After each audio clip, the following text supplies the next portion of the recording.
What's going on, guys? This is Empty Box, and I'd like to answer the question, is the top split in iRacing actually better? Let me paraphrase here. Almost all of us have simply assumed for over a decade now at this point that the top split is the cleanest split, with the best drivers and all that jazz. Yet as far as I'm aware, there have been little if any attempt to actually verify if that is the case or not. Many of us, myself included, have simply assumed that this is simply the case because it's sound logic. After all, the best drivers end up with higher I ratings, thus end up in the higher splits, so that means that the better drivers are in the higher split. Because they are better, that means they're more likely to maintain control of the car and thus race cleaner, and overall give you a better event.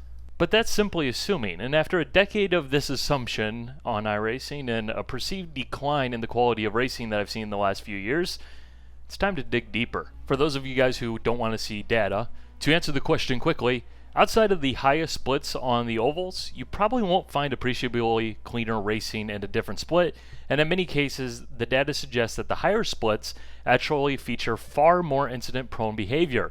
Simply put, the assumption that higher splits are the very least cleaner is more or less wrong as proven by data. To come to this conclusion, I went through the result sheets for a variety of different series, gathering data that I thought was interesting and relevant here for specific time slots, keeping them the same time slots within the series, and using time slots that would split often and give us a solid sample in terms of participation. I chose the series I sampled based off of what I felt that they could offer in terms of the data itself.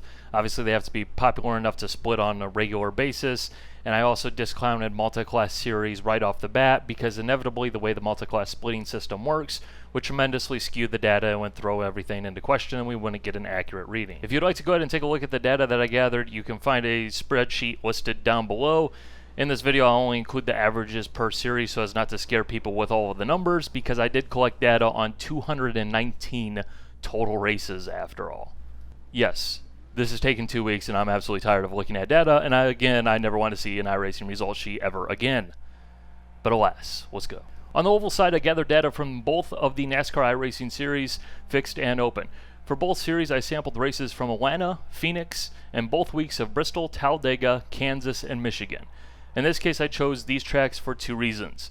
First of all, this covers more or less every type of oval seen in a full season in the NASCAR series, and I was interested in seeing if the races were cleaner the second time a track came up in a season, which, while they were technically, it's so little that you wouldn't even notice. On the road side, I sampled weekend time slots from the first 6 weeks, first half of the season, of the currently ongoing 2018 Season 4. I chose to sample the Skip Barber Series, Porsche Cup, and the GT3 Sprint Series. I felt that these series would provide the most consistent data as they are all reasonably popular series which were often splitting easily and week in and week out consistently. And again, I automatically instantly discounted multi-class series because it just would not work for the purposes of this video. And of course, I must point out, the data should not be used to compare other road series to one another as the track schedule will play a huge factor in the data itself. We are also limited by the data that can be gathered reasonably as well. While it is technically possible to go through the lap chart of every single driver to determine the number of 1, 2, and 4x incidents that were gathered by a driver, that is hugely, incredibly impractical to do, and I am absolutely not a madman. So until someone figures out a way to automate that process, we are missing just a little bit of information that would be nice to have. As for the data itself, I pulled some key metrics for the same time slots week in and week out going through this. And again, I want to make this perfectly clear right up front. This is not perfect. There is no way to look at numbers and determine was this a good race or not, because the things that happened in that race that give you the results that you get, well, who knows? You know, one man's trash is another man's treasure and all that, so hey, was it a good race? Maybe for the guy who finished 13th, maybe not so much for the guy who finished second, but was it a good race? Who knows? But what we can do is try and understand what the numbers are, what they're saying, and sort of give us an idea as to what we're actually looking at when we are looking at the numbers. So as for the numbers that I pulled for each series, I want to go through the data points, the things I've calculated and why I calculated them and what I feel the significance of them are. First off, the average I rating difference between drivers was calculated to try and put a number on how competitive a race should be in theory according to I rating. Smaller differences, in theory, should indicate that the field is more balanced and less likely to have an overdog driver who is way ahead of the field, or alternatively underdog drivers who are way out of the league according to their iRating. Not surprisingly, the top splits and the bottom splits had the biggest disparity in iRatings, and the middle pack had much tighter fields. I also recorded the cautions for each split on the oval side of things, as this is generally a pretty good indicator in terms of the severity of the incidents. For example, scraping the wall won't bring out the yellow, but crashes generally do. And of course, the data isn't recorded for the road races in iRacing, as the iRacing road races have no full course yellows. Total incidents were counted for each split for a full field, adding each driver's incident count from the results sheet. This is obviously important to determine if a race was clean or not. To do this, I broke the data down further into 3 separate ways in an attempt to quantify if a race was cleaner or not. Honestly, they're kind of all pretty much the same, but it's all in how you interpret that data. On the oval side, the average incidents per caution is calculated based off the total number of incidents divided by the number of cautions. To me, I see this as an indication of the types of incidents that occurred in that race. Higher end numbers can indicate a lot of bumping and rubbin's racing, but low cautions. You know, the type of contact that just kind of happens in short oval racing. Or alternatively, it can also indicate a lot of very, very, very, very big wrecks. And this is kind of where having a feel and understanding as to how a track works and how it races and what you're going to be looking at kind of plays a factor. Average incidents per lap is calculated based off the total number of incidents divided by the total number of laps in that race. This is a full field number, which is why it seems crazy high, but it really isn't in the grand scheme of things. And remember, 4X's do add up very, very quickly. Lower obviously indicates cleaner racing. Average incidents per driver is calculated based off the total number of incidents divided by the number of drivers in that race. Again, lower numbers indicate cleaner racing. This is kind of just a different way to look at the average incidents per lap that some people might find more straightforward, rather than the full field number of the average incidents per lap. And finally, about halfway through, I realized I was missing something. Unfortunately, believe me, I did not want to go back, but I had to. In an attempt to further measure the quality of the racing itself, I calculated the percentage of lead lap finishers as well as how many drivers were disqualified on incident counts. Obviously, races with more lead lap finishers should generally be considered more competitive and balanced throughout the field, whereas races with high amounts of disqualified finishers on incidents obviously aren't going to be as clean, even if the incident count doesn't necessarily show us that. And of course, if it's just 1 or 2 of those guys in that field that accounted for, 40% of the incidents, well, maybe the race actually was cleaner than what the stats indicate. You might also be wondering why I didn't include DNFs. And that's simply down to the fact that they just show up as disconnected in the results page, which really doesn't tell us much. Was it a driver alt F4ing during a crash, or was it someone losing connection? A driver who wrecked out of the race, or a driver who was simply damaged enough that they decided that riding around damage just wasn't worth their time and they went on to do other things. In the end, I felt like the lead lap finishers was equally as relevant in terms of a measurement, and a lot easier and more straightforward with a lot less downside. So here's my takeaway from the data. Almost without fail, the higher splits had higher iRating differences between drivers, again simply down to how few drivers are at the upper end of the iRating scale.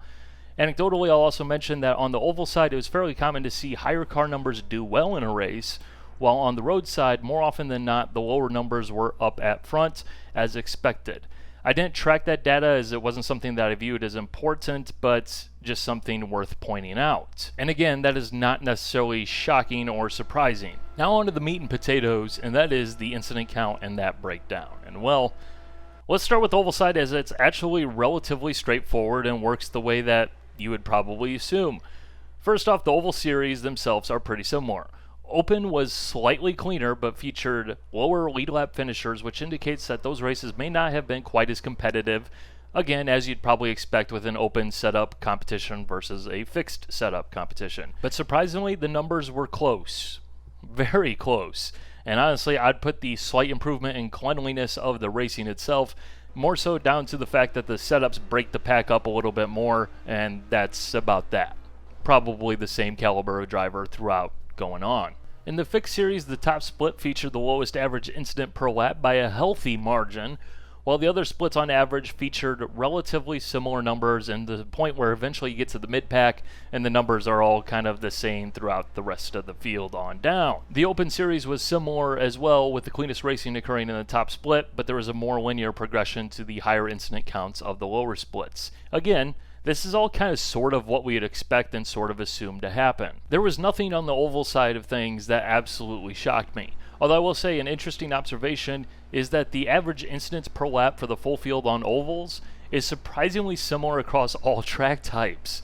Now, if I'm not mistaken, iRacing counts the short tracks as 2 corners rather than 4 for the calculation of the safety rating formula, but perhaps they should all be counted equally, as according to the data, while the races have more laps on short tracks, you're also slightly more likely to get more incidents, so it really just kind of equalizes out in the end anyways. And at the same time, maybe restrictor plate races actually aren't hell weak for your safety rating on ovals. Now onto the road side, which is far, far more interesting to me, because the results are incredibly unexpected, although not necessarily shocking. Flat out, the top splits have the most incidents. In fact, both GT3 and Porsche Cup splits in the top splits averaged a full incident points per driver higher in the top split versus the lowest split.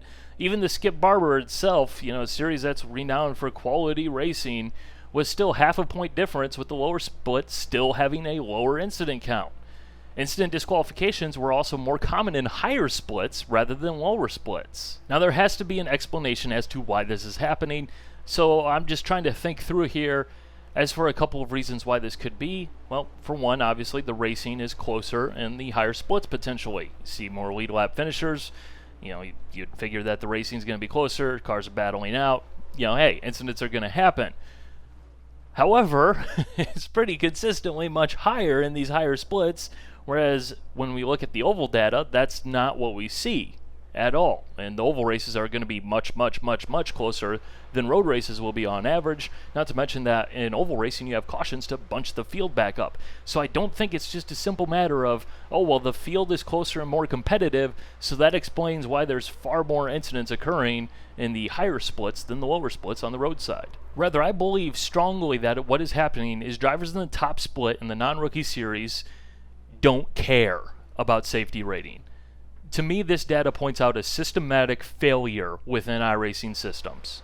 I strongly believe that drivers in the top split in non-rookie series should be fully capable of driving the car, keeping it on track, and not smashing into other things such as other cars on a regular basis. I don't think that saying that the racing is closer, so therefore they have more incidents, explains the situation. And again, that doesn't match up with what we see on the oval side of things either, and quite frankly, I'm not convinced that everything is so entirely different and that your average iRacer isn't your average iRacer, and therefore the two don't correlate at all. And again, of course, while the racing may be closer, I'd expect that these drivers are better at avoiding incidents to start with, which would nullify really any difference between the two. Rather, I strongly believe that it indicates that higher split drivers don't care about safety rating nearly as much. Anecdotally, there was a far higher concentration of road Class A drivers than the top split, meaning that those drivers' safety rating is nearly irrelevant as long as they do the absolute bare minimum to maintain their current license level, while lower splits often had drivers still moving up the license ladder. I did not track the classes of drivers in the field, as I did not really generally view it as relevant to the topic, but believe me, if you go through the data, that's what you will see as well. Again, to me, this is absolute 100% evidence of how poorly the license and incident system is working here in 2018 as it is now after 10 years of iRacing. While some may write this off as proof of the 1x of death, or alternatively proof that faster drivers abuse track limits, most of the tracks in this data don't have runoff areas that could be potentially exploitable for appreciable lap time improvement. For example, Road America and the GT3s had 245 incidents in the top split, compared to 209 for the second split, which had more lead lap finishers and a lower average iRating difference for that second split. No measurement indicates that the racing should have been all that different between the splits, but yet the top split had 36 more incidents. And just to make things interesting, the bottom split of that same time slot had nearly 100 fewer total incidents by the end of the race compared to the top split. And again, this is at Road America, a track where there really isn't any areas where you're going to gain time by going and taking a 1x. And again, if people were actually legitimately, magically, supremely faster by taking 1x off-track penalties, everybody would just stockpile them and use them at the end of the race. People don't actually do that. People just take them sporadically throughout the race because they're not actually that good at keeping the car on the track, it turns out, and that's why they end up having to drive in fear of getting disqualified about 75% of the way through the race. Like, the logic, it doesn't make sense. Yes, theoretically it may be faster to take a 1x, but that's not what's actually happening for the vast majority of iRacers. Guarantee you that one. Sorry, I got a little sidetracked there. It would be very easy to say that this is somewhat of an anomaly, a freak occurrence, that the top splits happen to have far more incident counts. However, what are the odds that I just coincidentally managed to select data that correlates across the 3 road series I sampled? I just managed to grab time slots where the lower split on average was the cleanest over a course of roughly 100 total races. I assure you, no books were cooked in the making of this video because it already took long enough. I couldn't imagine having to take more time to end up making this point. So in the end, again, being mindful that we can't know everything, we can't fully understand what happened or what could explain all those incidents other than sort of our gut feel and our experiences. At absolute best, I strongly feel that the data indicates that on average, overall on the road course side of things, there is no appreciable difference in the quality of racing between splits on the road side. Oh, and fun fact, nobody's been disqualified from bottom split GT3. And here's one more final asterisk, and it's the 800-pound gorilla in the room that I'm sure many people will be shouting at me by now. Probably could have got around to this 15 minutes ago, but hey, I digress. Wouldn't be an empty box video if it wasn't 20 minutes long, right? Anyways, that 800-pound gorilla is protests. Protested incidents have to be the most egregious of the bunch, and that's why they get protested, of course. If the lower splits were cleaner, as proven on the road side of things, but they were far more filled with protested incidents, successfully protested incidents, well, then it really doesn't matter if the races were cleaner because you're more likely to get taken out, which makes the racing far, far worse than if people are just gathering 1x's. The common logic is that the higher splits have fewer protests because the higher split drivers are better at controlling their car. Again, the assumption that started this whole video in the first place. After looking at the data and seeing that the bottom splits are actually cleaner on the road side of things, I would not make that assumption at all, and I would not think twice about saying that there's probably more protests happening in the higher splits. Again, I kind of view this as, it's probably not really all that different because the average iRacer is the average iRacer, and that's more or less that. Sadly, iRacing has not produced any data regarding the protest system in this light, so we're stuck with this assumption once again.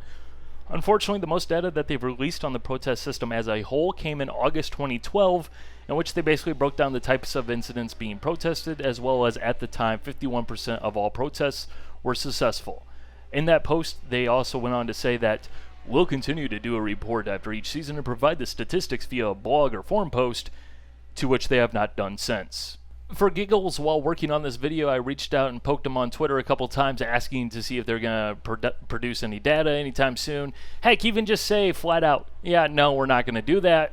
And I got absolutely no responses like I was invisible, which is exactly what I expected. Simply doing my due diligence. Now, of course, there are a multitude of reasons why I did not expect to see the data released. There's a multitude of reasons why I think it's likely we'll never see the data released. And if we do, I think it is highly likely that'll be similar to the August 2012 data, where the only context is to the protest system itself, rather than the whole scheme of iRacing. As I see it, either they do not have the data, or they have not processed the data into anything meaningful, the same difference obviously, on where the protests are coming from, or they don't view it as important enough to question the they don't include it as important enough of a question to put the pieces of the puzzle together. Alternatively, it's potentially incriminating evidence that iRacing wants to keep covered for you conspiracy theorists out there, or alternatively, they would just legitimately believe that no one cares and that is that, and we'll just move on. All fair enough, I suppose. I'll just say this, given my experiences, I will simply say that I believe one of those is likely why we haven't seen data and why we likely will not see data. This is also the point of the video where I make such a statement to essentially psych them into releasing data. Your move, iRacing. Wrapping it up, overall, according to the data, higher splits in oval races are likely cleaner than the lower splits. The Open Series is slightly cleaner than Flixed, which again should be expected. However, Open is hardly a bastion of long green flag runs itself. On the road side, lower splits were often cleaner according to incident counts. While that can be somewhat explained by potentially closer races leading to more car contact in the higher splits, the correlation is clearly there across the board. And while of course this is a relatively small sample size in the grand scheme of things, even if it did take 2 weeks for me to gather, process, and tabulate, you can't just make this stuff up. Honestly, you are probably better off just racing and having fun than worry about if you'll make the higher split because the racing is better, because there's a good chance that the racing itself is probably more or less exactly the same, if not even worse. And while yes, of course, there's going to be exceptions and everything, and everybody will tell their stories down in the description and be all like, oh, well, the higher split's always the worst because of this reason or that reason, or alternatively, the lower split's always the worst because of this reason, and you know. In the end of the day, the numbers are the numbers. The numbers are the numbers I've gathered that are available for anyone to gather who is willing to do the work. And they show a very clear picture on the road side of things, regardless of the 3 series. I would not expect to see some sort of magical change going to some other series because that's just the one that magically is the outlier. Maybe it's out there, but probably not. And again, I want to make it perfectly clear, this is not me saying don't try to make the higher splits or anything like that because it's an absolute bloodbath. That's not the purpose of this video. It is simply to address whether or not racing at the higher levels in iRacing, the higher splits, is cleaner, which, depending on which side of things you're on, the answer is probably no. And again, you're probably better off just racing and having fun if that is your main concern as to why you want to make the higher splits. Now, if you want to make the higher splits because of competition, racing against better drivers, faster drivers, and that stuff, more power to you. But again, that's not the purpose of this video. One last thing before I go. Because this video has taken so long, I usually don't say anything about that because I'm the world's worst YouTuber out there. But in this case, because of how long it takes to go through all the data and get everything tabulated and gathered up, I would strongly appreciate it if you would leave a thumbs up on this video if you enjoyed it, as well as share it with your iRacing peeps or people who just want to see some guy rant about some meaningless numbers in the grand scheme of things for roughly about 22 minutes or so, because that would be really nice and appreciated. If not, hey, I ain't gonna judge you because I don't do that stuff either, so who am I to judge, right? But anyways, hope you guys enjoyed. Aight, bye.